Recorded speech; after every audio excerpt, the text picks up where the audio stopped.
Your customers don't care about you, how you feel, or what you know. Hello again. It's a new week.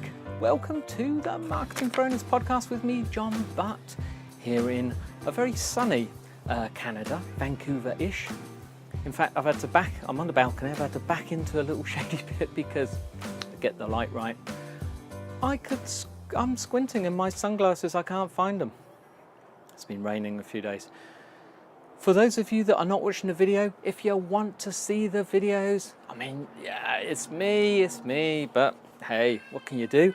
Just go to the website, go to marketingforowners.com/podcast. They're all there. This is episode 466, so if you put 466 on the end, you get that one, but you can see all the rest. It's all good stuff where I show you how to create a self-marketing company. Now with the marketing, this is all about marketing tips, little simple tweaks and tricks that you can apply that don't cost you anything, that help out. And one of them is understanding the mind of a customer. Now, you don't need to be a psychologist or a doctor or some genius with a degree or anything like that to know or to realize that when the customer is buying something, they don't want to hear you saying about how great you are, how wonderful your product is, or anything like that. They just don't care. Now, they don't necessarily don't care. It's not that they're not very nice. It's just that they don't know you. They've just stumbled across whatever you do. They don't know you. They were looking for a solution to a problem they have. They needed some information. Generally, if they found you on Google or whatever, or asked a friend, they have something that they need an answer to.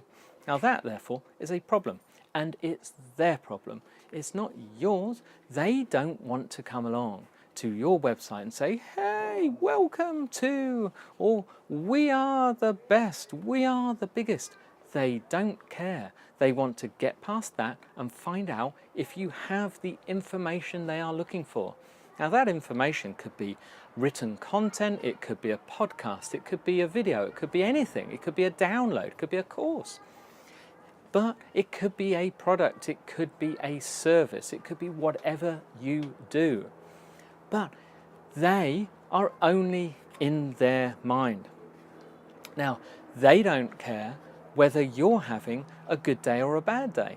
So when you are writing your content, don't let your own personal emotions, if you are having a good or a bad, well, it's okay if you're having a good day, but if you're having a bad day, don't go off having rants. So don't go on social media ranting, raging and everything, imagining that other people have the same opinion as you. In fact, while we're talking about opinions, I strongly recommend that unless you have a product or service or blog that is purposefully controversial, then you avoid the subjects of politics, you avoid the subject of sex, and you avoid the subject of religion. All of those, no need, absolutely no need. Obviously, if you're selling Bibles or something to do with the church, then you probably need to mention religion. But you are going to alienate a lot of people, and the trouble is you can kick up a fuss. So when you're tweeting, if you feel inclined to support something that Donald Trump says, or to be completely against something that Donald Trump says, you will have a load of people that have nothing to do with your product or your service that will come along and they will agree or they disagree. They may not be the type you want. If they're disagreeing, they're probably not the type you want, and it takes attention away from your message and all your work.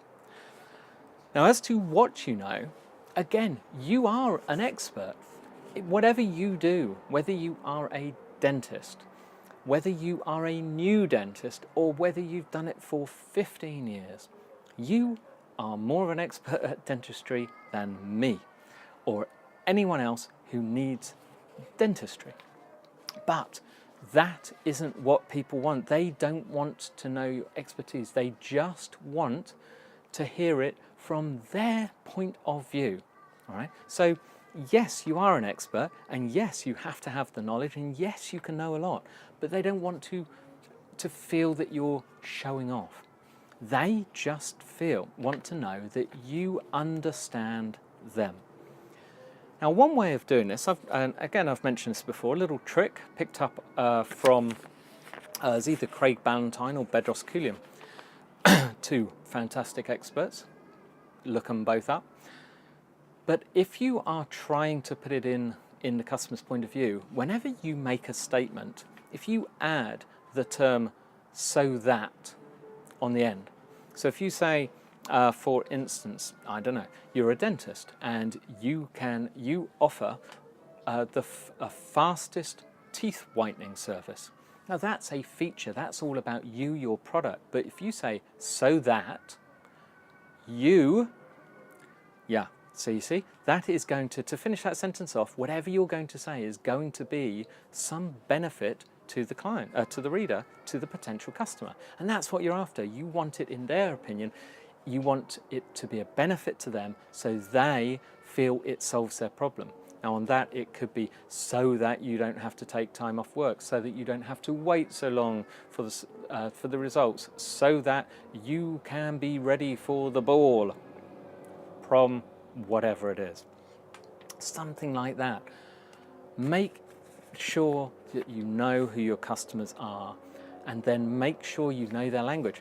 One trick as well when it comes to using their language to get inside their mind is to look up the kind of problem that you solve. All right, so figure out what the problem is. So again, if you are a dentist and you offer teeth whitening, you are solving a problem. You are not offering teeth whitening. You are improving people's confidence. You are improving people's smiles. You are helping people attract attention.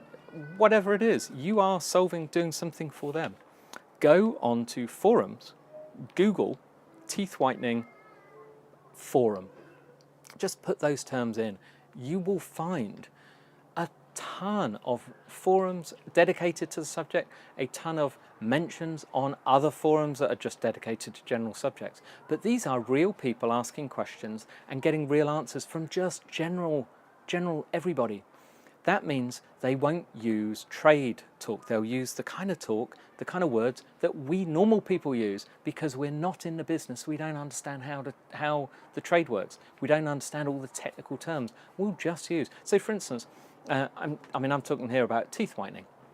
Now, the dentist industry may use another term. Some dentists trying to be flash and show off and have a higher, more luxury service may come up with some ridiculous term. So in the same way, a lot of, sorry for all Americans listening, but a lot of American startup companies will have customer happiness officer for what everyone else calls customer services, things like that.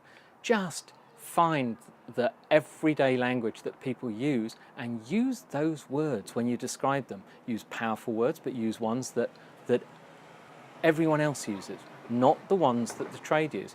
In my business, fire protection online, we sell fire extinguishers, and there are certain types of fire extinguisher stands you can put them on. Now, the industry calls them something, but I found our customers, when they ask for the product, ask for something else.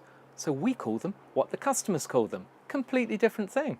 So, for example, we sell the shiny polished extinguishers. The silver ones are made from stainless steel, but the customers think they're chrome, and they ask for chrome. So we've always used chrome extinguishers, and now in the industry they're quite often referred to as chrome extinguishers. Thanks, John. No one says that, but that's an example. So go for it. This will improve everything you do.